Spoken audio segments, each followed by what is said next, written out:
Hello again, everybody, and welcome back to the channel. Thanks for joining us again today.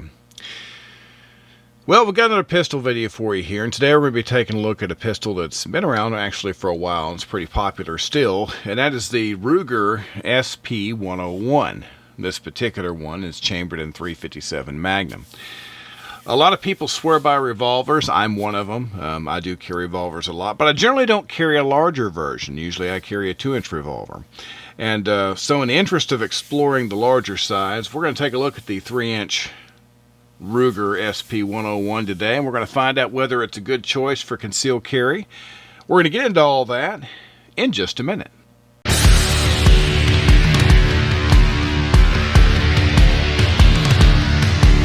All right, once again, welcome back. Thanks for being with us today.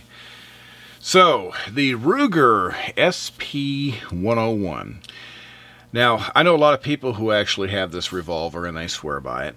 And it's actually been around for a long time. They've been making this particular revolver since 1989.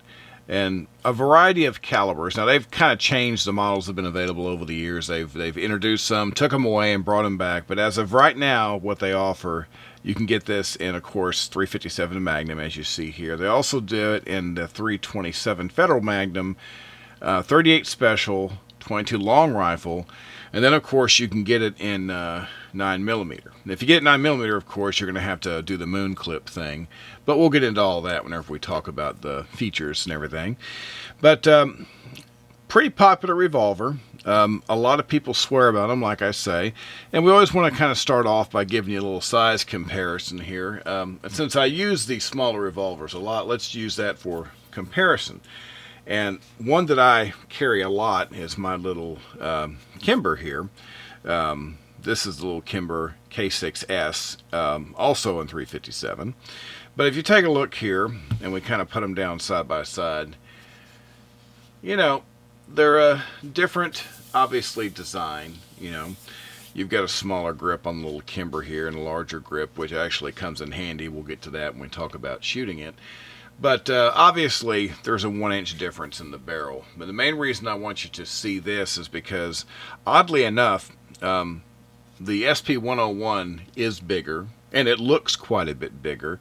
But as far as the way they feel, they're pretty close in weight. There's only a few ounces difference between the Kimber and the SP101. In this case, of course, the Kimber is a 6-shot,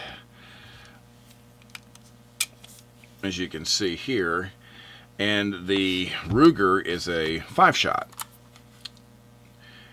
And we've discussed the capacity consideration before, with certain people may have, between a 6-shot and a 5-shot revolver.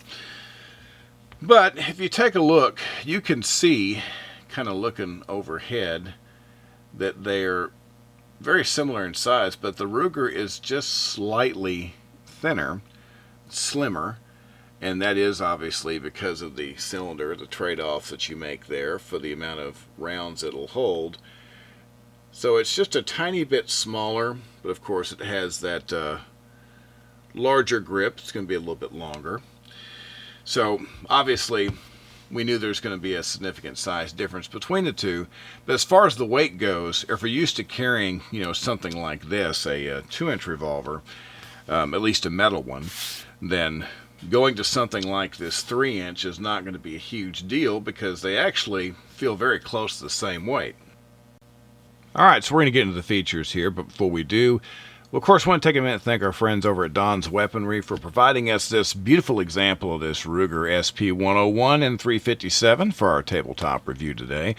Don's Weaponry is a huge supporter of firearm safety and education, and we can't thank them enough.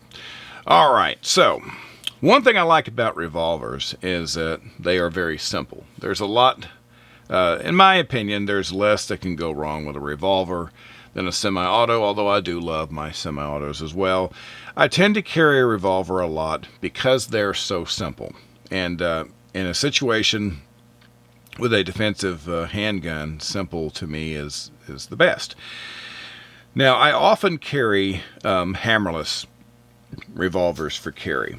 You know, I showed you the little Kimber here, which is a common staple. I have other smaller ones like the LCRs that are hammerless. I really like these, because they're smooth. There's nothing to snag. Got different reasons why I like them. But I know a lot of people that really swear by a standard hammer exposed revolver, and there's a lot of reasons for that. But let's talk about a couple things here. So if you look at it, looking across the top here, you can see your sight picture. On these kind of revolvers, this is very common to have a very basic little ramp sight here on the front and a little notch sight on the rear. You can change out your front sight. It is pinned. Obviously, the rear is simply part of the frame, so that's not going to be going anywhere.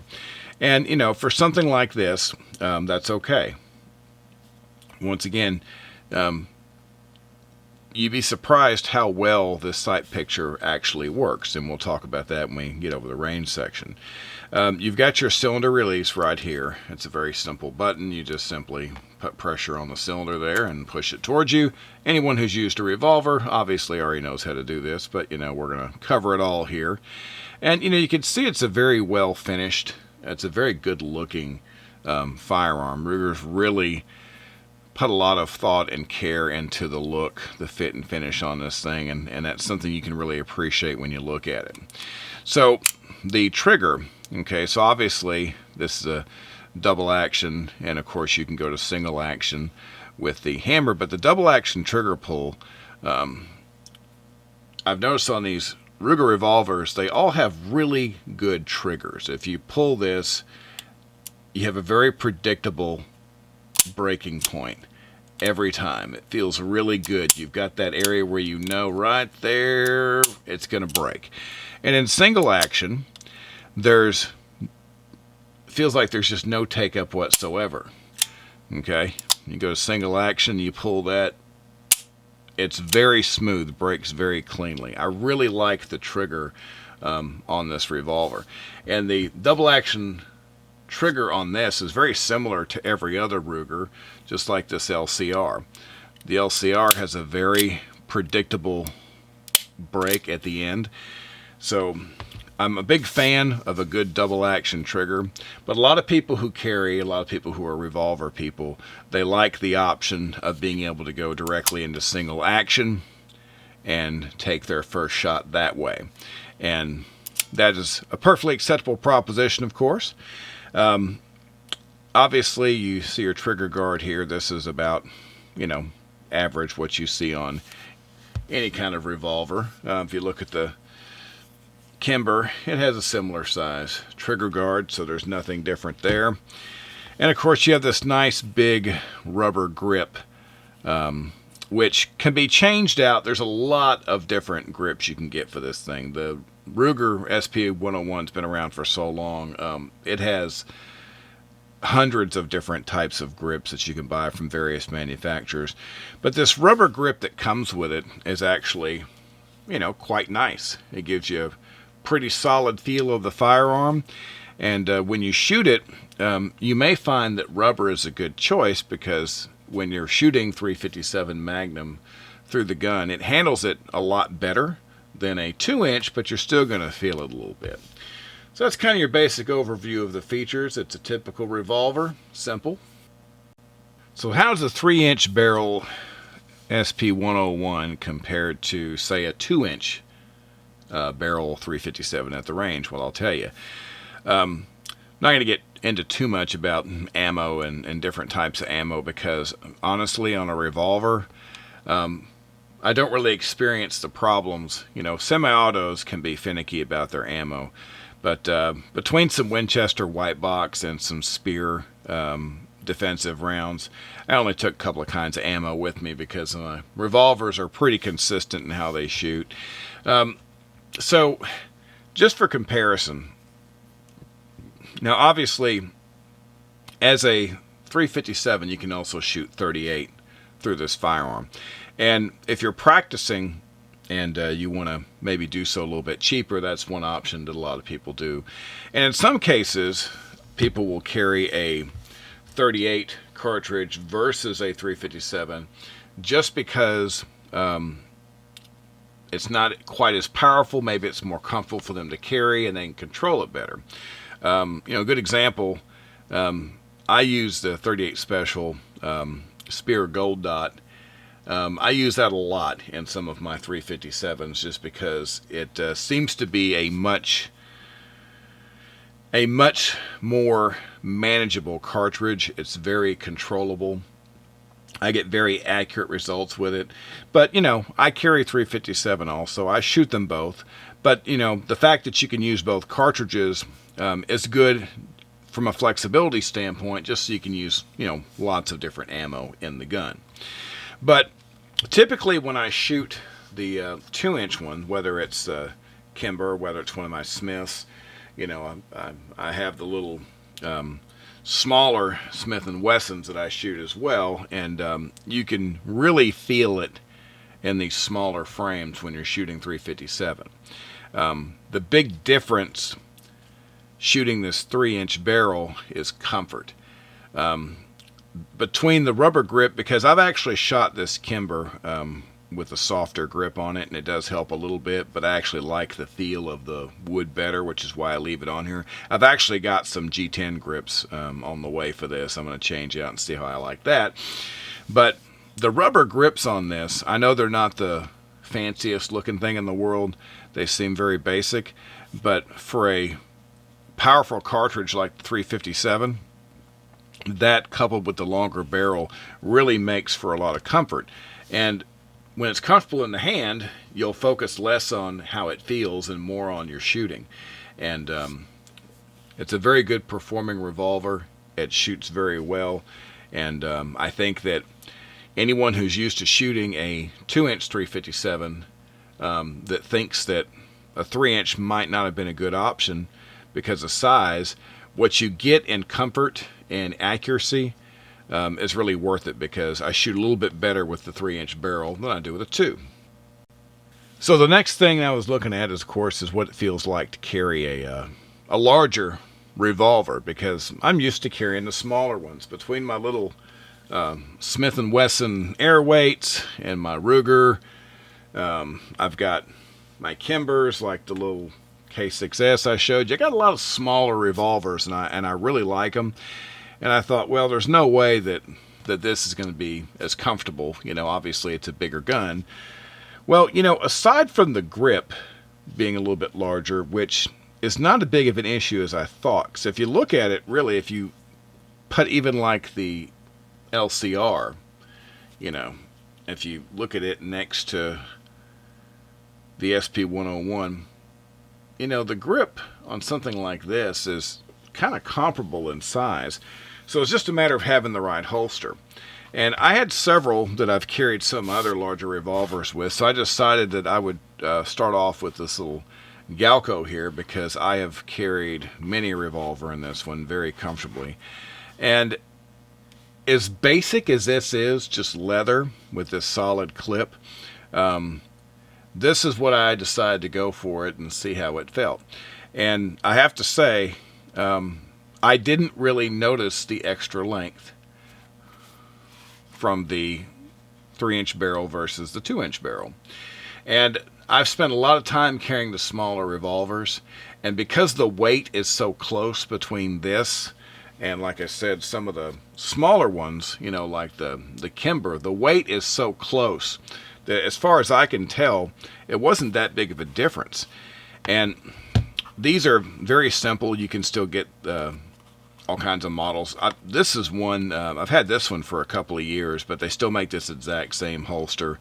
There's many like it. If you go to Galco's website and just put in the Ruger, you can do it by gun, so you can put the Ruger SP101. You can do it by type, you can search by revolvers, or even type a holster. You'll see you can still get stuff like this all day long. Very basic, and these aren't that expensive either. I don't remember what I paid for these. I think it's less than $35, I think. And very comfortable. So trying out a 3-inch revolver in the same space I normally carry a 2-inch was actually more pleasant than I thought it would be. The weight's very similar between the Kimber, which I carry all the time, and so it was a rather good experience. I didn't really think about it. As long as you've got the firearm covered properly with something like, this will, or there's many others. I've actually got a holster ordered for that I'm going to try out. Got a Kydex holster I want to check out too. But I tend to I tend to not carry my guns that have finishes like this.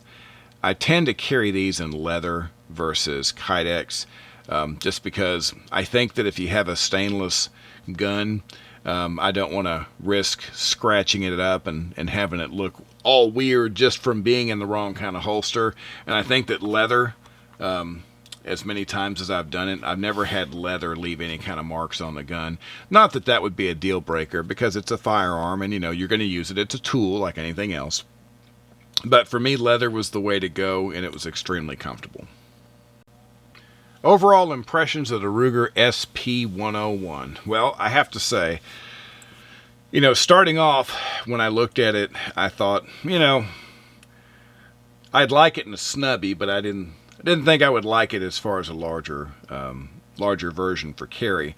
And of course, that's our whole focus here, because we can talk about large firearms and how much better they shoot than small guns all day long. I don't think there's any dispute there. But if you have the right holster, like we just discussed, carrying it's not that big of a deal. You just need a holster that gives you a good fit, that's comfortable. And if you have that, well, you've got the carry part out of the way, because the extra length, it just disappeared right in the holster. But what you gain in function with a 3-inch barrel is a lot. It's a lot more comfortable to shoot .357 Magnum out of a 3-inch barrel than a 2-inch barrel. I can tell you that firsthand. And, it's nice having something that is a little bit larger overall, because when you're shooting this pistol between the longer barrel, the grip, it feels very solid. It's a very easy to hold, very comfortable.